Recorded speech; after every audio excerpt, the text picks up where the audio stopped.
learn this, guaranteed, if you learn how to tell stories, it will change your life. It will change your life. It will change the way you see the world. Everything, once upon a time, your dreams that you have in your mind comes from learning how to do this. And I know this for a fact because 28 years ago, I was homeless. And when I say homeless, I'm not talking about living in a bad apartment with a mean landlord. I'm talking about living on the streets of Chicago for a year, in dumpsters, in garbage cans, going into abandoned buildings. This is what changed it all for me, learning how to tell a story. So let's continue on. So assignment number 1. I did tell you guys that this is a workshop. Okay, there you go. Assignment number 1. Let's pick somebody who will introduce themselves, tell us a story about who or what you are, what you do, and you have 1 minute to make a presentation. Who's my first victim? My first volunteer. Anybody? Let's see. Ooh, you know what?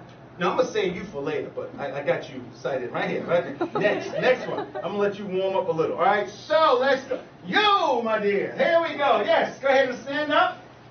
Yes, let's give her a hand. All right, so introduce yourself. Hello, everyone. My name is Min. I'm from China, and I'm an auditor. You're an auditor. Tell the audience, what is auditing? Wait, no, excuse me. How long you been doing auditing? 10 years. 10 years. She is the master, the grand master of auditing. Okay, tell me your first name again. Min. Min. So when you look in the dictionary under auditing, you see Min. Smile, all right? So tell us, what is auditing? Auditing is an inspection of documents just to confirm what's being presented is fair and free of material misstatements. That's nice. Let's give her a hand for that.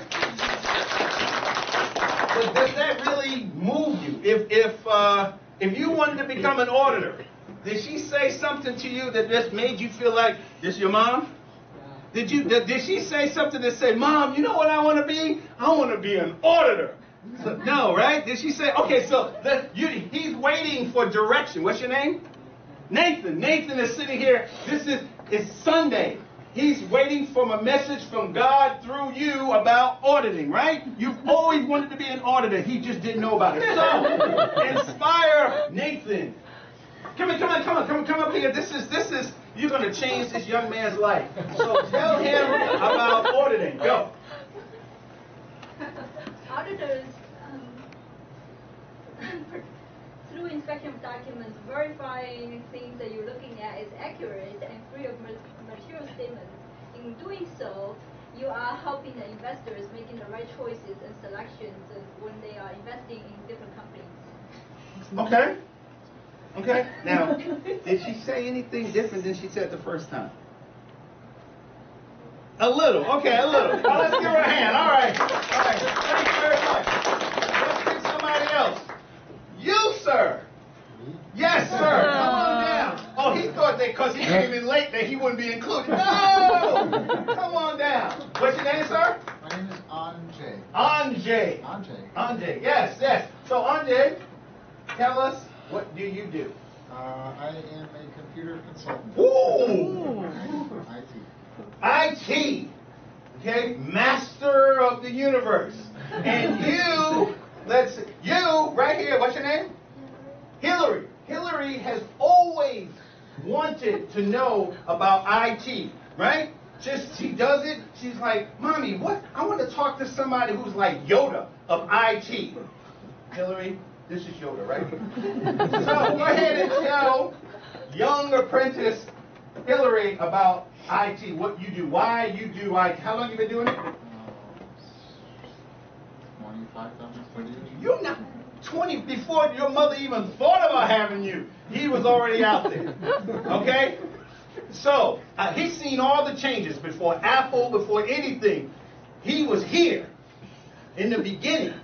So tell her, inspire her to why you do IT. Because I was inspired by the physics teacher in high school, actually. So I always struggled with math, and my dad said, it's important, you can do everything with it. So I kept so I kept trying to be good at it. But the first time I had that physics professor, he explained it's like a language, and you can describe how things move, how things interact, and that kind of opened my eyes. But I also was concerned with getting a job, so I felt I wasn't necessarily going to be the best physicist, but I liked math, I liked how it explained how things work in the world, and I also wanted to get a job. So I gravitated towards computers, because at the time it was beginning to be used by every industry. And then when I got into it, also I'm not great with my hands, where I come from. My grandfather was, so he could use math and build physical things. I wasn't as good at that, but I could see how what I did influenced people who have to get jobs done, and I like that. Okay, let's give him a hand. Did he move you a little bit? Did he move you a little bit in regards to what he said? A little bit, right? And that's good for Hillary, because before she was like this. So the fact that she's smiling and saying, yeah, good job. All right? That's the Yoda. I mean, okay. All right, so let's continue on. So you see how important it is to be able to tell a story. 10 years, 25 years, all right? But there's still things that are missing. That's what we're going to go over today, all right? So why is being able to tell a story so absolutely important in your life? Let's pick somebody else. Hillary's mom. Why is, there you go, see? So why is telling a story so important to you? Because you need to make people understand you. And then if you cannot tell things clearly, it's miscommunication, and then a lot of things can happen. Okay, yeah. All right, good, excellent, nice job. So Hillary, if your mom stood up, I'm coming to you soon, right? Okay, great. All right, let's give her a hand. All right. So let's continue on. So, let's see. So there are 3 primary reasons, you might want to write this down. There are 3 primary reasons to tell a story. I don't care where you're from. I don't care what culture, nationality, whatever. There's 3 primary reasons to tell a story. Okay, ready? Here we go. Reason number 1. We are genetically predisposed to understand stories. It's part of our DNA. It's who we are as human beings. In fact, what Valerie didn't tell you is that, and Michelle already knows, this big waterhead I have, you know why? Because I'm psychic. I know. I don't brag about it, but I'm psychic. And I'm a Jedi for real. So, let me just do Jedi mind trick right here. Okay, cool. Got everybody. Now, I'm going to ask you a question. And 99% of you are going to know the answer and say it. And the 1% that doesn't is only because you forgot. Ready? Just make sure. Hillary, you're a little tough to read. Let me just make sure. Okay, got it. All right, cool. All right. All right. So, here's the question. How did the first story that your mother, your father, your grandmother, your uncle, your babysitter, how did the first story start? Say it out loud. Once upon a time. Ooh! Say it again. Once upon a time. I told you I'm psychic, guys. Once upon a time. And I've asked this question literally all over the world. How do you say ooh, this would be good. How do you say once upon a time in Chinese? That's exactly what I'm saying right there. There you go. There you go. You say it much better than me. Thank you so much. Once upon a time. When you heard, as a child, when you heard once upon a time, it's Nathan, right? As soon as Nathan heard once upon a time, Nathan's mom said, Nathan, yes, mommy. Once upon a time. Okay. You knew a story was coming. No matter what culture, you knew a story was coming. Okay? So once upon a time. Reason number 2. Stories are everywhere. Everything you do, everything you will ever do in your life came to you by virtue of a story. Your clothes, your haircut, your glasses, where you live. Somebody told you about Lake Zurich. Someone said, you know what? If you go all the way to the end of the earth, you'll get to this city called Lake Zurich. Because I never heard of Lake Zurich. You know, I'm down there in the other side of the world. So Michelle says, you got to talk at the Toastmasters Club. Okay, fine. It's on the other side of the world. Where? Lake Zurich. And I can hear the trumpets go, oh, okay? Because Lake Zurich. Somebody told you a story. That's why you're here. Guys, young guys, when you're in a relationship with a girl and that girlfriend doesn't like you anymore or she's mad at you, you know why? Because the story that you told her in the beginning changed. And any woman in here tell you, once you mess up with that first story, you got to create a whole new story. Right, ladies? Yes. You see what I'm saying? Okay? Stories are everywhere. And the third reason number 3, without a story, without a story, you have no perceived value. You have no perceived value. Or lesser value without a story. This is why Facebook is the way Facebook is.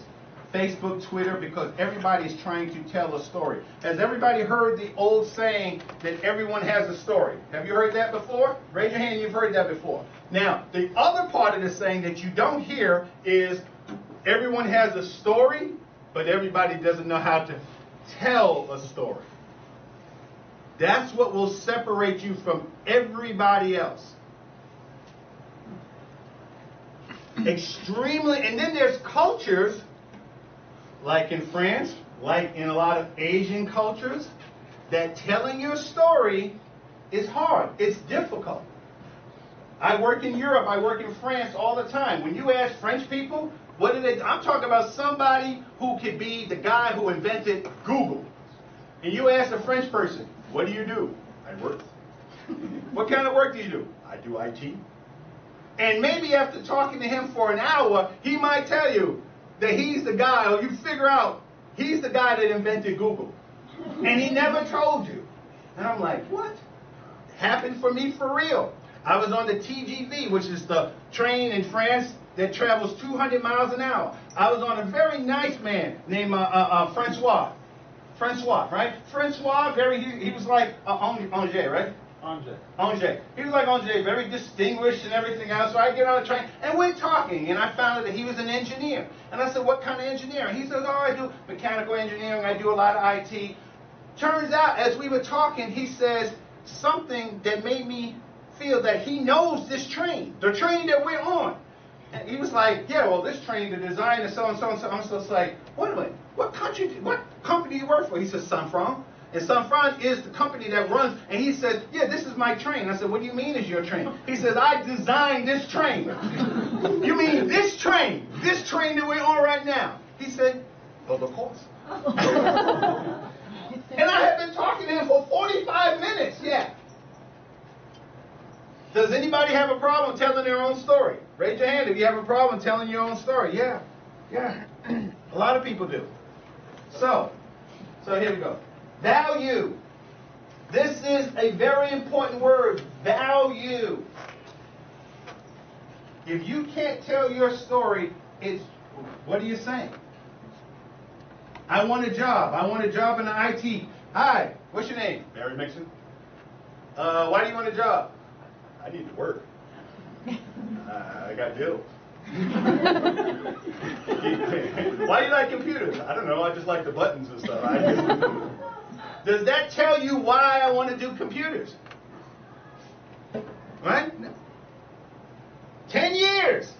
10 years. What's the account? You work with millions of dollars, don't you? Millions of dollars she works with every day. I do auditing, and auditing is this. That's nice. Millions of dollars. 25 years he's been doing IT. He gave a little better story. He talked about his physics professor and everything else, but we still haven't gotten to what makes him get up in the morning 25 years later to do IT. That's what we're going to talk about today. The passion. All right? So what's the meaning of value? Ew! I catch anybody. She just did her hair like that. So that meant volunteer. So everybody's like, I'm never going to move my arms again. So, what's the meaning of value? Value is like an object's value is how much it's worth to someone.